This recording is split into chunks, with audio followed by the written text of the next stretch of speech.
RSS की बात की गई, गुंडों की बात की गई, ये निशाना किसकी तरफ जा रहा है आप लोगों का? नहीं, निशाना नहीं, हम खुलकर कह रहे हैं कि भारत में आतंक का अगर आज़ादी के समय से शुरुआत हुआ तो आरएसएस के द्वारा हुआ है और अभी आरएसएस के ही गुंडे हैं, क्योंकि हम ये देख रहे हैं कि जहाँ पर भी दंगे फसाद होते हैं वहाँ लोकल हिंदू मुस्लिम में कोई प्रॉब्लम। ये पैगाम पहुंचाना चाहूँगी, आज ये जंतर मंतर पर आने का ये मकसद हमारा है। रमज़ान के मुबारक महीने में और इतनी कड़कती धूप में यहाँ आने का मकसद सिर्फ और सिर्फ क्या यही है ना कि आज देश में जिस तरीके की बेचैनियाँ, जिस तरीके की प्रॉब्लम और जिस तरीके से तोड़ फोड़ और लिंचिंग हो रही है, और एक तो महंगाई थी ही, महंगाई से लोग जूझ ही रहे थे, लेकिन लगातार जो हमले की वारदात हो रही है।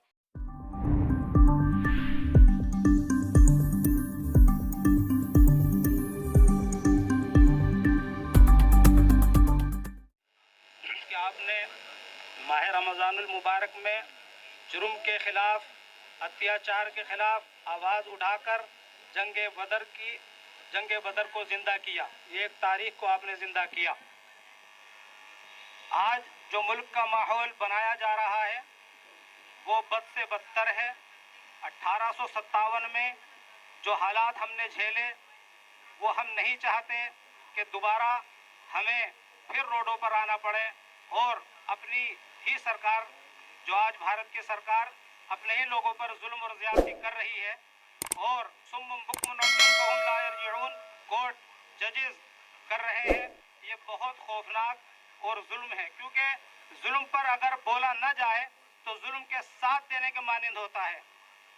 हमने इस मुल्क को आज़ाद कराने के लिए बहुत सारी जंगें लड़ी। तहरीक रेशमी रुमाल भी आपको याद है, और पेशावर से लेकर दिल्ली की जामा मस्जिद तक कोई भी दरख्त ऐसा बाकी न था कि जहां पे मुसलमानों की गर्दनें न लटकाई गई हों। और उस वक्त जो माफी नामे अंग्रेजों को दिया करते थे, आज वो हमारे दुश्मन बने हुए हैं और हमारे बच्चों को, हमारी औरतों को और हमारी जान लेने पर आमादा हैं। वही सारी चीजें दोहराई जा रही हैं कि जब हमें इबादत करने की आज़ादी नहीं थी, मस्जिद के सामने सुअर का गोश्त फेंक दिया जाता था अंग्रेजों की तरफ से, और हिंदुओं के मंदिरों के सामने गाय काट कर फेंक दी जाती थी। डिवाइड एंड रूल की पॉलिसी अंग्रेज चला करता था। आज वही पॉलिसी जो अंग्रेज चले गए और अपने पिट्ठुओं को छोड़ गए, वो अंग्रेजों की दलाली करते हुए वही हरकतें आज दोहराई जा रही हैं। लेकिन हमारा मुल्क संविधान से चलता है, प्रशासन के जरिए चलता है, कानून के जरिए चलता है। इस वजह से ये गुंडई सरकार जो आई है, इसको बहुत जल्दी, अभी भी सो रहे हैं। बहरहाल मैं दोस्तों आपको एक बात बताता चलूं कि जब से हमारा देश आजाद हुआ 1947 से आज तक हमारे देश के अंदर जो हुकूमतें रही, उन्होंने हमेशा कोई ना कोई ऐसा काम किया जो मुसलमानों को टारगेट किया। लेकिन हम आज हुकूमत को यह एहसास दिलाना चाहते हैं कि जब जब इस भारत माँ को हमारे खून की जरूरत पड़ी तो हमने अशफाकुल्लाह खान पैदा किया। जब जब इस देश को हमारे खून की जरूरत पड़ी तो हमने हनीफुद्दीन पैदा किया, और जब जब इस देश को जरूरत पड़ी खेल के मैदान में तो हमने अजहरुद्दीन पैदा किए। तो हम यह एहसास दिलाना चाहते हैं भारतीय सरकार को कि हम लोग मुसलमान इस भारत में संविधान के तहत संविधान का आदर मान सम्मान करते हुए इस देश में रहते हुए इस देश को अपने खून से सींचा। लेकिन ये आज आरएसएस के आतंकवादी, बजरंग दल के आतंकवादी अगर ये वाकई अपने देश से मोहब्बत करते हैं तो चाइना से जाके अपने जमीन को वापस ले। और मैं आपको बता दूं कि अगर ये वाकई इतने दिलावर हैं तो पाकिस्तान से जाके वहां उनसे लड़े जो यहाँ कश्मीर में उन्होंने आतंकवाद फैलाया हुआ है। मैं आपको ये बता दूं, हमारे जो देश के फौजी हैं वो अपनी जानों पे खेलकर हमारे देश की हिफाजत करते हैं, लेकिन ये आतंकवादी हमारे देश के अवाम को बेचैनी में बेचैनी, हमारे देश के लोगों के अंदर बेचैनी पैदा करने की कोशिश कर रहे हैं। ये हम आपको भारत सरकार से मांग करते हैं कि इन आतंकवादी जो तंजीमें हैं उन पर बैन लगाए, जैसे आरएसएस है, जैसे बजरंग दल है, विश्व हिंदू परिषद है और बहुत सारी तंजीमें जो हिंदुत्ववादी ये भारत के अंदर अमन चैन खत्म करने की कोशिश कर रही है। हम भारत सरकार से मांग करते हैं कि या तो इन पे पाबंदी लगा दे, वरना हमारे हाथ पीछे नहीं बंधे हुए, हम अपने दिफा के लिए खड़े हो गए तो फिर आपको संभालना। हमारी पुलिस प्रशासन हुकूमतों के कहने पे नाइंसाफी कर रही है। हम ये गुजारिश करते हैं सुप्रीम कोर्ट से कि इस पर फौरन संज्ञान ले। प्री प्लान, मैं तो यही कहूंगी, जो प्री प्लान देश को, देशवासियों को बांटने की पूरी कोशिश हुई, जिस तरीके से दंगा एक ही तरह का हुआ, वो पूरे देश, पूरी दुनिया इस बात की गवाह है। और जब जब तारीख दोहराई जाएगी, इसको जरूर याद रखा जाएगा, क्योंकि आज जब से ये संघी लोग इख्तिदार पे फाइज हुए हैं, जब से पूरे देश में चैन और सुकून गारत हो गया है। वो किसी एक समुदाय की बात यहाँ नहीं है, बल्कि हर वो शख्स जो सेकुलर ढांचे को मजबूत करने की कोशिश करता है और हर वो शख्स जो देश में अमन और सुकून चाहता है, उनको ये लोग मौत के घाट उतारने की पूरी कोशिश और पूरी प्लानिंग कर रहे हैं। और मुसलमानों को दोयम दर्जी का शहरी बना करके उनको ये जताया और बताया जा रहा है कि तुम्हारी हिस्सेदारी यहाँ बिल्कुल नहीं है, तुमने कुछ नहीं किया है। तो मैं यहाँ आज जंतर मंतर की सरजमीन से उनको मैं ये पूछना चाहती हूँ, उन निकम्मों नाकारों से, कि जिस वक्त देश आजाद हो रहा था, देश की आजादी में जिन लोगों ने खून बहा रहे थे, बिला झिझक अपना सर कटवा रहे थे, और ये निकम्मे नालायक लोग मुंह छुपा करके कहीं कोने में बैठे हुए थे। हकीकी मोहब्बत करने वाले लोग हैं। मादरे वतन का जो एहतराम हमने किया, हमारे बुजुर्गों ने किया, आरएसएस के लोगों ने कभी नहीं किया। आप सोचिए, एक परिवार में अगर 10 लोग रहते हो तो एक अगर बिल्कुल निकम्मा नालायक भी हो तो क्या उसके माँ बाप उनके साथ रिश्ते तोड़ लेते हैं? लेकिन आरएसएस आज जिसकी सरकार है, वो इतने निकम्मे लोग हैं, उन्हें भारत में एक परिवार बनाकर सबको रखना मुश्किल पैदा हो रहा था।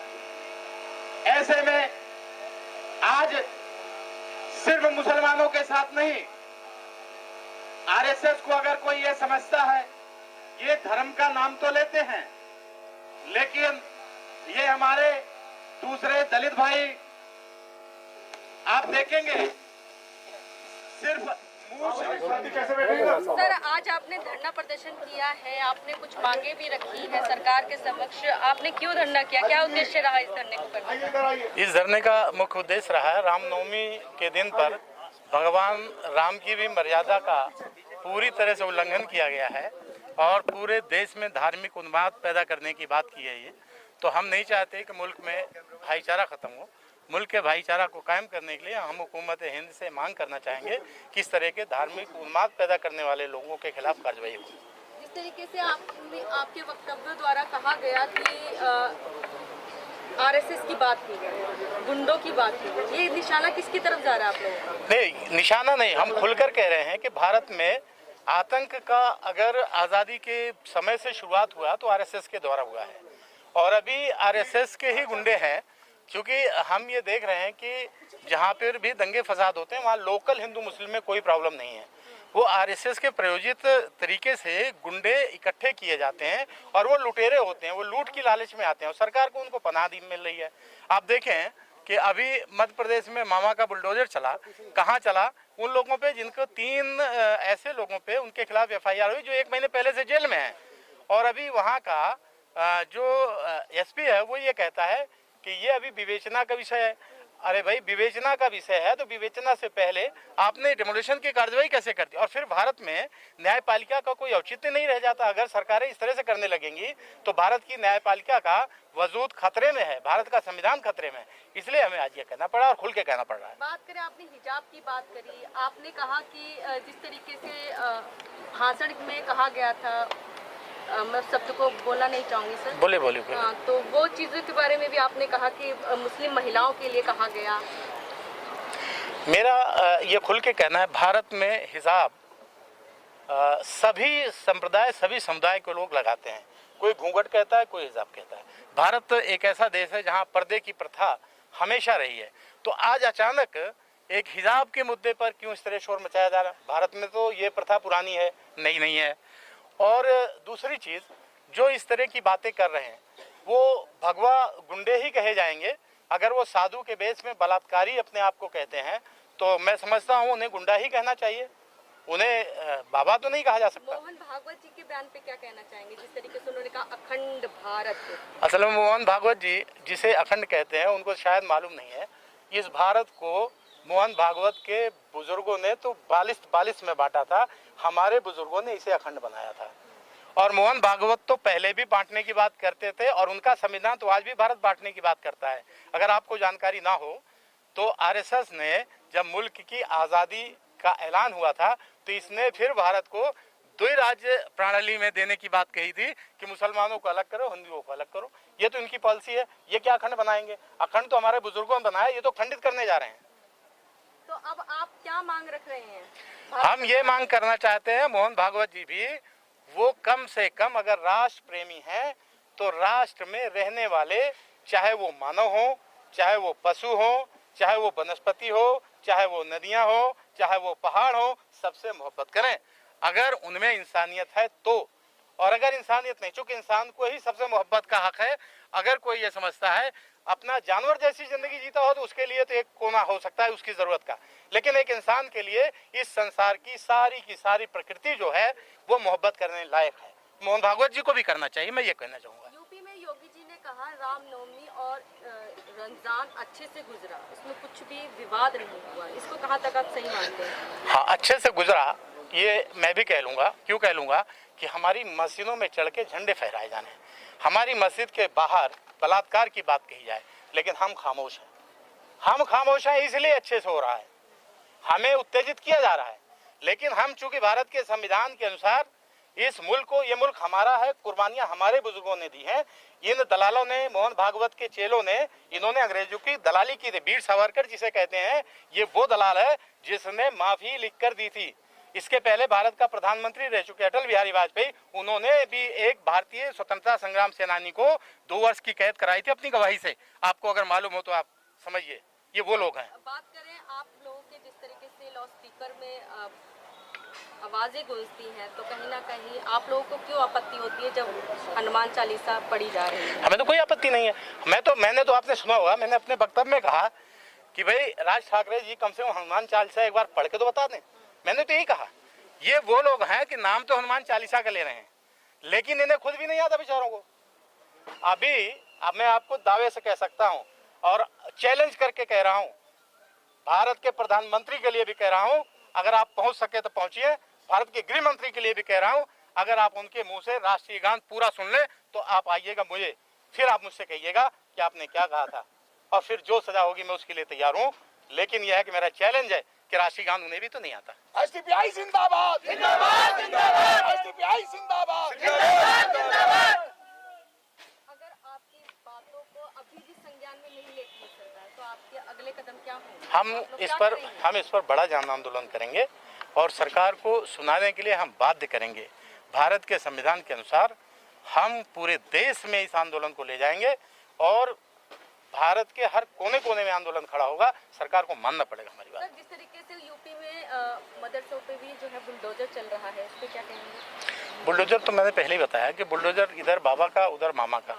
तो बुलडोजर इसलिए चल रहा है कि ये लोग भारत के संविधान को मानने वाले लोग नहीं है जो सरकार में है, ये अपनी मनमानी कर रहे हैं। आप बताएं, जिन मदरसों पे बुलडोजर चल रहा है, क्या इन्होंने उसके बारे में किसी न्यायालय में जाकर आग्रह किया क्या?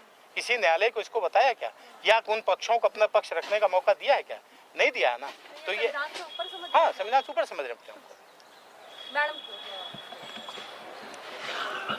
जी शाहीन कौसर, यहाँ पर आप क्या कहेंगे? आज धरना यहाँ पर ये प्रदर्शन करने आई हैं आप जंतर मंतर पे, देखिए तमाम जो है देशवासियों को मैं ये कहना चाहूँगी और ये पैगाम पहुँचाना चाहूँगी, आज ये जंतर मंतर पर आने का ये मकसद हमारा है।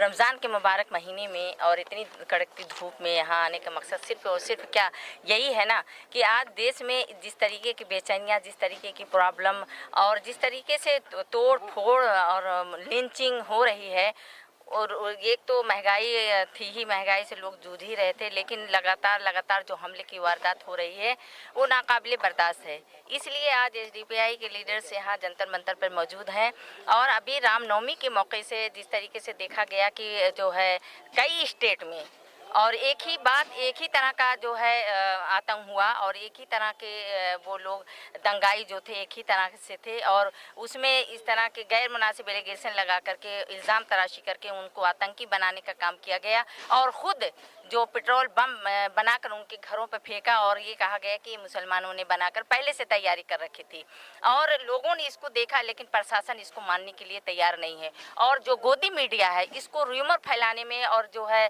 गलत बयानी से काम लेने में आज वो कितने सालों से लगी है, लेकिन उच्च न्यायालय जो सुप्रीम कोर्ट है, लेकिन इसमें खामोशी जो है बिल्कुल पूरी तरह से है और ये बहुत मायूस कुन जो है पहलू है सामने, क्योंकि देश में रहने वाले अगर जनता परेशान हो तो देश कमज़ोर होता है और देश से जनता से देश मजबूत होता है। आज जो हमारे किसान भाई जो कमज़ोर तबका थे, जो दलित हैं और जो मजदूर तबके हैं, वो ही देश की सेवा कर रहे थे और जो अपना खून पसीना बहा करके वो आज जो है वहाँ राहत और सुकून पहुँचाने का काम कर रहे थे, लेकिन आज उनको बुरी तरह से तोड़ और मरोड़ दिया गया है, यानी यहाँ तक कि उनकी आवाज़ को बंद करने का काम किया जा रहा है। मैडम एक क्वेश्चन मेरा है, जिस तरीके से मोदी जी ने नारा दिया है बेटी बचाओ बेटी पढ़ाओ, लेकिन हम बात करें सीतापुर की, तो सीतापुर में एक संत ने कहा है मुस्लिम महिलाओं के लिए बलात्कार, तो इस पर आप क्या कहना चाहेंगे? देखिए, इससे बड़ी दुख की